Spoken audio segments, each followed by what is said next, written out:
लगता है तो बीच में क्यों बोल रहा है? तुम्हारी खातिर ने बोल धर्मराज शिशुपाल, क्या और कोई प्राणी ऐसा हो सकता है जो भगवान कृष्ण से भी बढ़कर के हो सकता है? धर्मराज, अरे तुम तो बुद्धिजीवी हो, आपको तो सब कुछ ज्ञात है। अगर तुम्हें सीधा व्यक्ति पूजना था तो वसुदेव कुमार को बिठला देते, अगर ऋषियों में पूजना था तो व्यास मुनि को ला करके बिठला देते। अरे इस नचनियों को छोड़ करके किसी को ऊंचा सिंहासन दे देते, मुझे कोई दिक्कत नहीं थी। परेशानी है तुमको?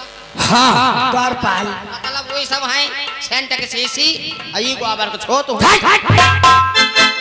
द्वारपाल, शिशुपाल का कथन है कि भगवान कृष्ण को छोड़ करके हम गुरु द्रोणाचार्य की पूजा करते या भीष्म पितामह की पूजा करते या वासुदेव की पूजा करते या कि हम व्यास मुनि की पूजा करते तो इससे शिशुपाल प्रफुल्लित हो जाता है।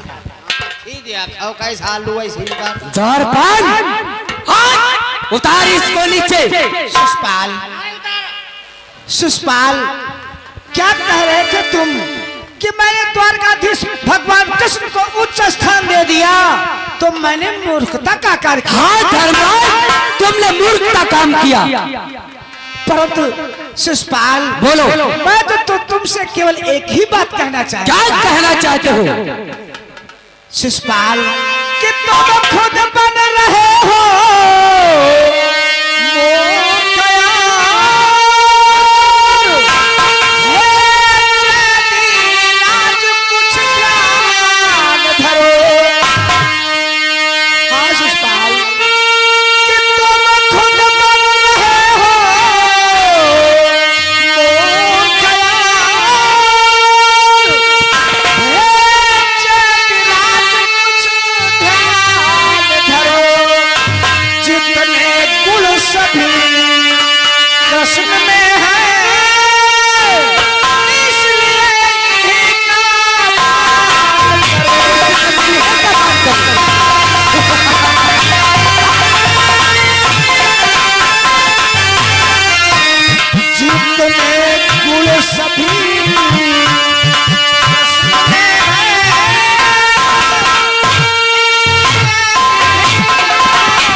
महान व्यक्तियों के नाम बताए शिशुपाल, वो भी महान है परंतु भगवान कृष्ण से बढ़कर के नहीं। अरे भगवान कृष्ण उनके हृदय में, भगवान कृष्ण उनके ही हृदय में समाये हैं, क्योंकि रात दिन माला गुरु द्रोणाचार्य भीष्म पितामह और व्यास मुनि तो भगवान के ही नाम की माला जपते हैं। हाँ शिशुपाल, इसलिए हमारा कथन है सभी बातों को छोड़ करके भगवान कृष्ण के नाम का जयकारा लगाओ और इन्हीं का सम्मान और मान करो। धर्मराज, फिर की तुमने मूर्खता की बात। व्यास मुनि, द्रोण गुरु, वासुदेव सभी लोग इनकी पूजा करते हैं। जरा सोचो और विचार करो कि ना जाने कितने दिन नंद के घर गौओं से गुजर चला रहो, ना पाक मिले छे अहीरो का झूठा मिठाए खाकर है।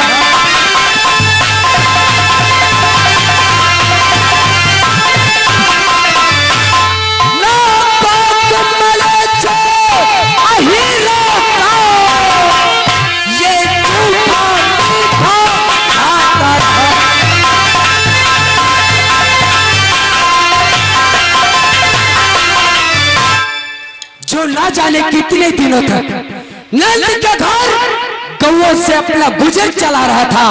अरे नापाक मलीच अहीरों का झूठा मीठा खा करके अपना गुजारा किया, इसे तो अवतारी बतला रहे। बस शिशुपाल, बस जुबान को लगाम दो और था, न जाने आज इस सभा में क्या होगा। ओए अर्जुन! मारो सारे को मारो। अर्जुन! कि अब तक इनका अपमान किया, अब एक बार सच्चे मन से अपने पापों की क्षमा मांग। मुरली वाले बने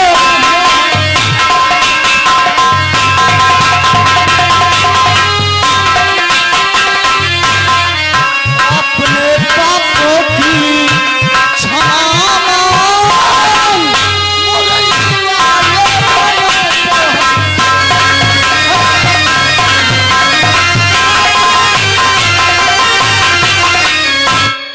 तूने इस सभा में आकर हमारे सखा मधुसूदन को अपमानित किया। मैं ये सहन नहीं कर सकता हूँ कि सुषपाल बोल कि मुझको कहना है सो कहे आप।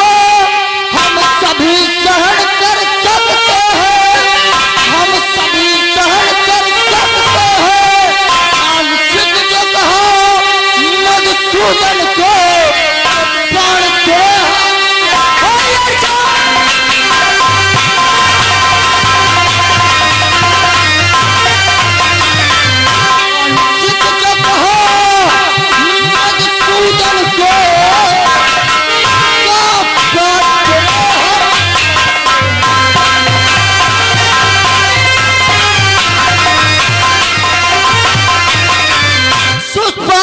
जुबा को लगा दे। अगर एक भी शब्द हमारे सखा मधुसूदन को कहा तो अवश्य इस सभा में तेरा बद। तू क्या समझता है मेरे को? तू मेरा संहार करेगा इस शहर के छोकरे के कारण? अरे जरा सोच और विचार कर कि पत्थर को पीस कर कभी मैदा नहीं हुआ, पत्थर को पीस कर कभी मैदा नहीं हुआ। जो चंदेली नरेश शिषपाल का वध करे ऐसा माई कलाल मैदा नहीं हुआ। सुषपाल जल को थल थल को जल कर दूं, या उतार के तारों को सूरमे की तरह पीस डालूं। पृथ्वी समझ गया, समझ गया अर्जुन?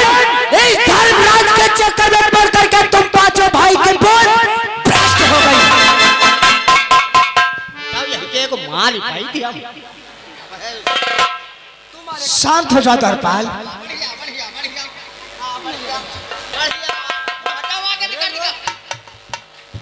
द्वारपाल, शिषपाल हमारा आतिथ्य है, हमारा मेहमान है, इसलिए शिषपाल को दंड देना अनुचित है। नहीं देख रहा है।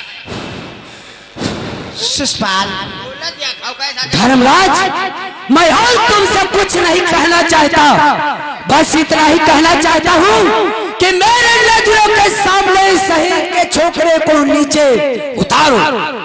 क्या शिषपाल, तुम्हारा कथन है कि द्वारकाधीश भगवान कृष्ण को हम सिंहासन से नीचे उतार दें? शिषपाल, वैसे तो हम इन्हें नीचे उतार देते, परंतु उतारने में एक समस्या है। कौन सी समस्या है? बोलो शिषपाल, बोलो। जानते हो कौन सी समस्या है? तो हम तुम्हें बता रहे हैं। प्रकट करो। शिषपाल, कि पानी से निकला हुआ साथ, पानी से निकला हुआ साथ कैसे वापस हो सकता है? चढ़ गया देव पर जो प्रसून, फिर नहीं उतरवा सकता।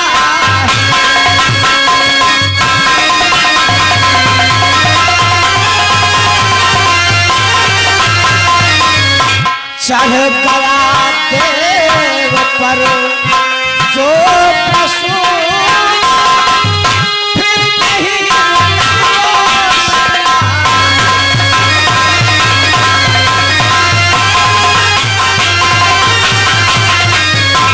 वाणी से निकला हुआ शब्द, बात जुबान से, तीर कमान से बंदूक से निकली हुई गोली कभी वापस नहीं आती, ठीक उसी प्रकार से शिशुपाल, जिस देवता को उच्च स्थान दे दिया जाता है कभी उसे नीचे नहीं उतारा जाता। तो भला हम भगवान कृष्ण को कैसे नीचे उतार सकते हैं? इसलिए हमारा कथन है, छोड़ो इन बातों को, आओ आसन ग्रहण करो। क्या ग्वाल हम धाओ कुछ खाओ। मैं यहाँ खाने के लिए आया हूँ। आए हो बैठो, मुँहताओ ध्याओ, कुत्ताओ खाओ। द्वारपाल, मैं तेरी गर्दन साफ कर दूंगा। अरे धर्मराज,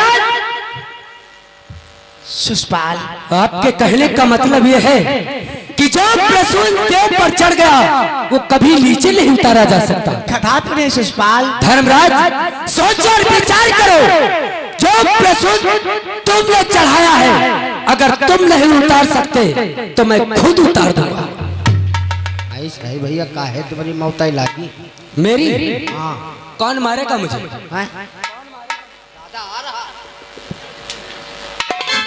डरता है तो बीच में क्यों बोलता है?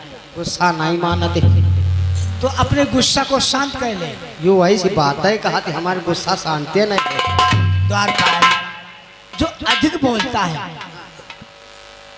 कहा गया है इस संसार में जो प्राणी अधिक बोलता है कोई भी अति अच्छी नहीं होती है। कोई भी प्राणी अधिक बोले, अधिक अन्याय करे तो एक न एक दिन उसका पतन हो जाता है। इनका जो हम मारब वो, इनका बचाए दूधौ ना खड़े पे हैं फिर जाके। कौन कौन रे? दूधनाथ। दूधनाथ कौन है रे? इनके बाप।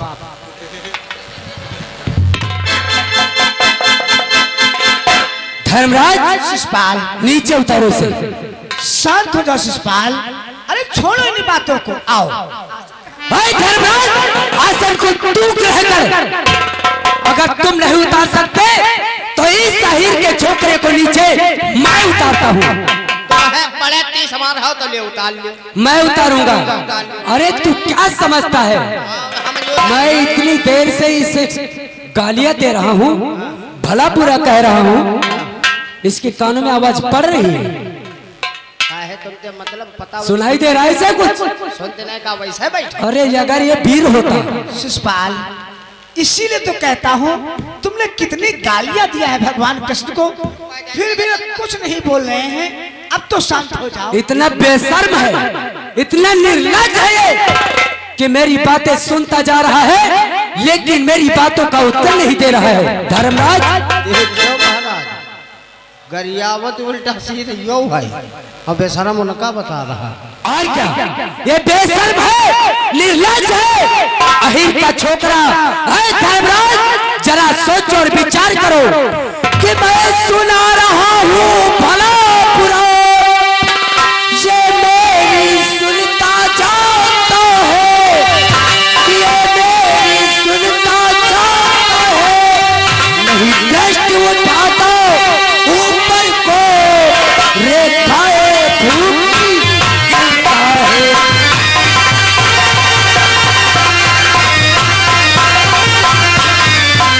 नहीं दृष्टि उठाता,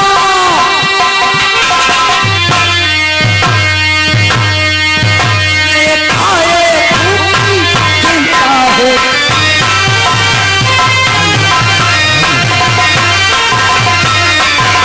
मैं इतनी देर से इसे भला बुरा सुना रहा हूँ, दृष्टि ऊपर को नहीं उठाता, नीचे भूख की रेखाओं को गिर रहा है। अरे अहीर के छोकरे, चोर न चलिया गवार, अहीर के छोकरे नीचे उतर। अरे ग्वाले, अरे निर्लज्ज बेशरम, नीचे उतर। अहीर के छोकरे, नचवैये, ग्वाले, भिखमंगे, नचनियो।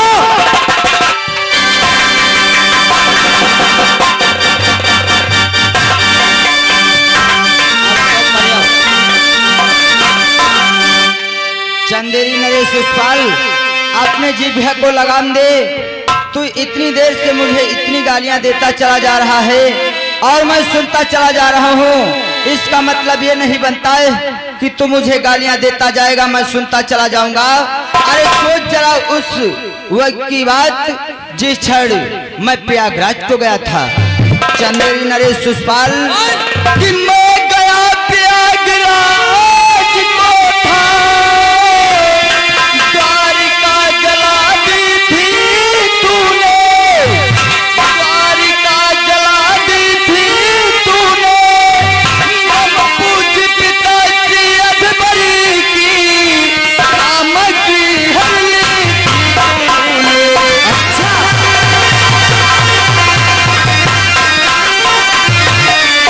मम पूज पिता श्री अधबरी की सामग्री हर ली थी तूने।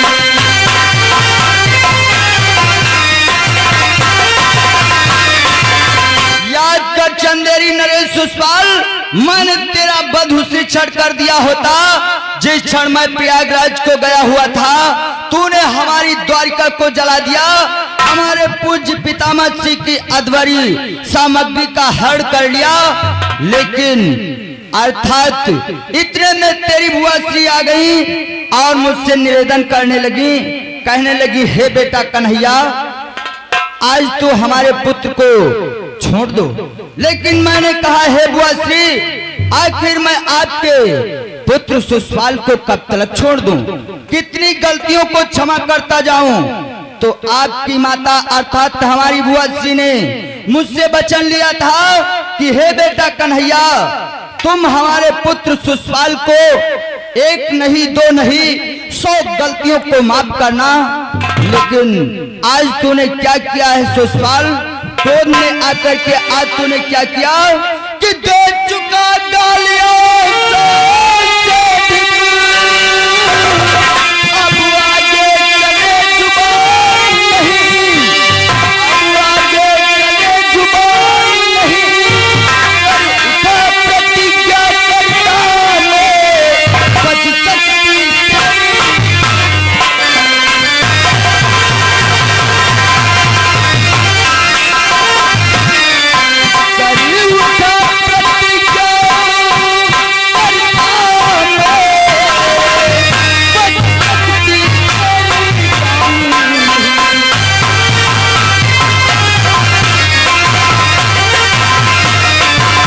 चंदेरी नरेश सुषपाल, आज तेरी माता अर्थात मेरी बुआ श्री को दिया हुआ वचन पूरा हुआ। आज तेरी मौत मुझसे कताप नहीं डर सकती है। अरे चोर न चले अहल के छोकरे वाले, साल में खड़ी मौत को देख करके आज तू रिश्तेदारी बना रहा है। और जो तूने बात कही कि मैंने तेरे पिता की अधवर की सामग्री हरण कर ली थी, एक वाले बोल जरा अपने अंदर झांक कर देख। अरे तूने क्या किया याद है?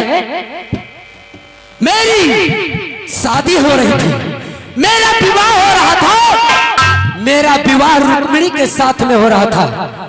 वो शादी तुझसे देखी ना गई, तूने क्या किया?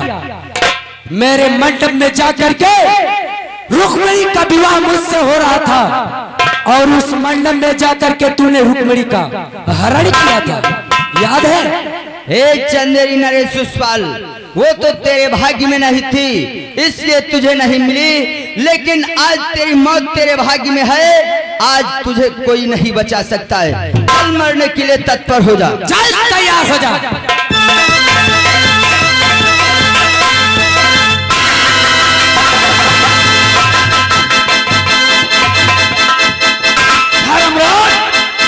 ये तुमने क्या करवा दिया? अरे खमारो निमंत्रण में बुला करके और चंदेली नरेश का वध करवा दिया। धर्मराज, क्या तुम्हारा यही धर्म है? अरे दुर्योधन, क्या कहा? मैंने शिशुपाल का वध करवा दिया? हाँ धर्मराज। अरे नहीं शिशुपाल, दुर्योधन, शिशुपाल का वध मैंने नहीं। शिशुपाल ने तो भगवान कृष्ण को कितनी गालियां दिया, लाख समझाने पर एक भी हमारी बात को नहीं माना। तो जिसकी मृत्यु हुई थी तो हम क्या रोक सकते हैं? धर्मराज, वो चंदेली नरेश शिषपाल मेरा मित्र था, उसका वध करवा के तुमने अच्छा नहीं किया है। ये दुश्मनी बहुत महंगी पड़ी। जाओ, चले जाओ यहाँ से, हम तुम्हें देख लेंगे। क्या रे भीम, तू क्या देखेगा? तू मुझे देखेगा। हाँ, जाओ यहाँ से, चले जाओ। भीम, तुम्हारा अभिमान एक दिन ये दुर्योधन चोर करेगा।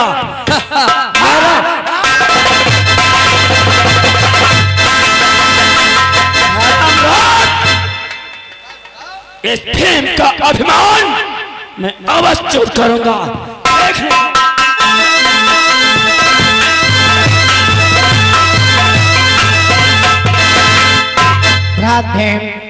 भ्राताश्री, हम आपसे कह रहे थे कि उसे निमंत्रण में मत बुलाए, और फिर भी मेरी एक निमंत्रण।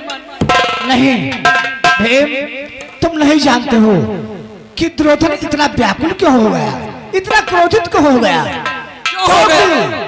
चंदेली नरेश शिषपाल एक विशाल योद्धा था, जिसका वध देख करके दुर्योधन भयभीत हो गया।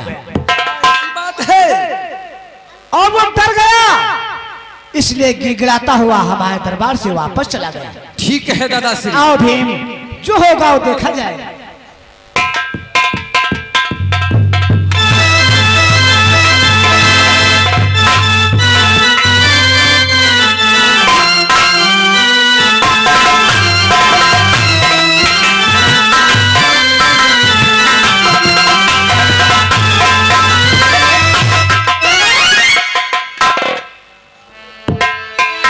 क्या मोहन भैया, आपके उंगली से रक्तधार,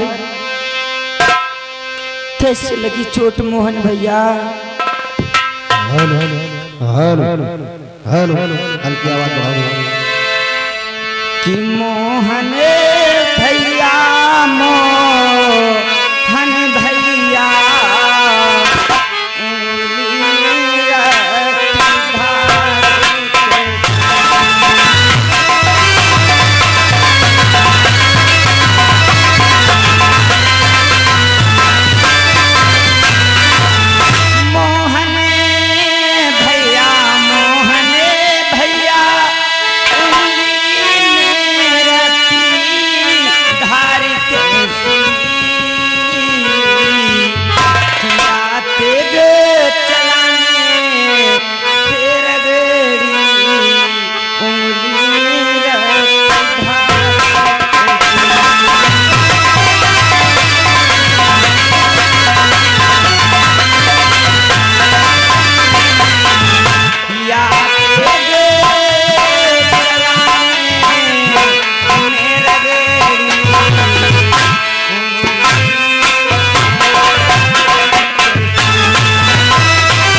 मोहन भैया देखो, आपकी उंगली से कितनी तेजी से खून बह रहा है।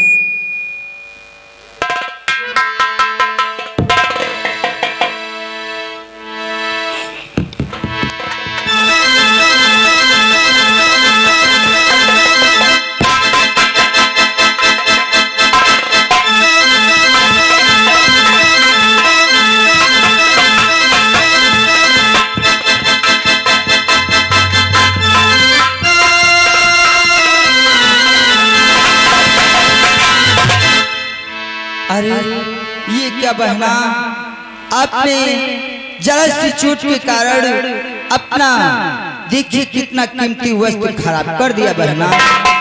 ये क्या कह रहे मोहन भैया? हाँ बहना, हे बहना, कि ये नया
हे बहना, जरा सी चोट लग जाने के कारण अब देखिए कितना कीमती वस्त्र खराब कर दिया है बहना। ये क्या कह रहे मोहन भैया, अभी तो एक साड़ी खराब हुई है कि उंगली से टपके रहती धार, क्या तुमसे प्यार है साड़ी।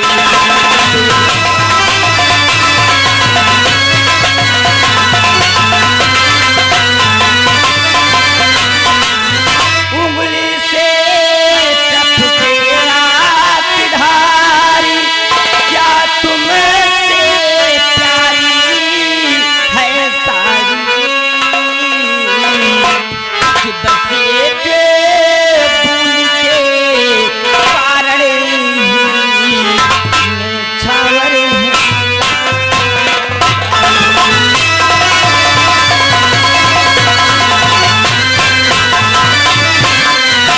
बस एक बूंद के कारण ही छावर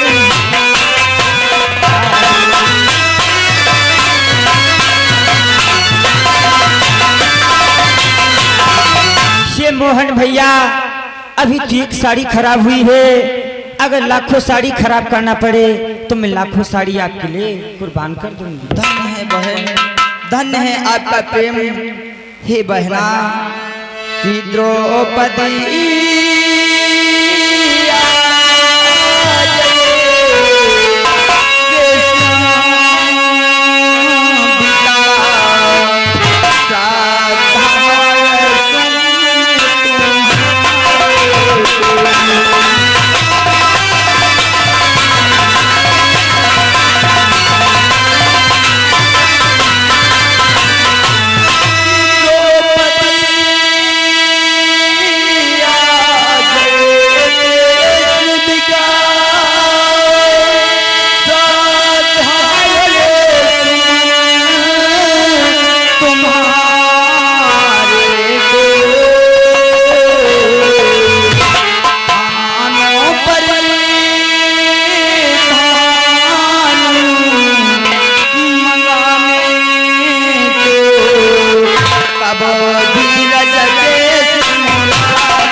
धन्य हो बहन, धन्य है आपका प्रेम।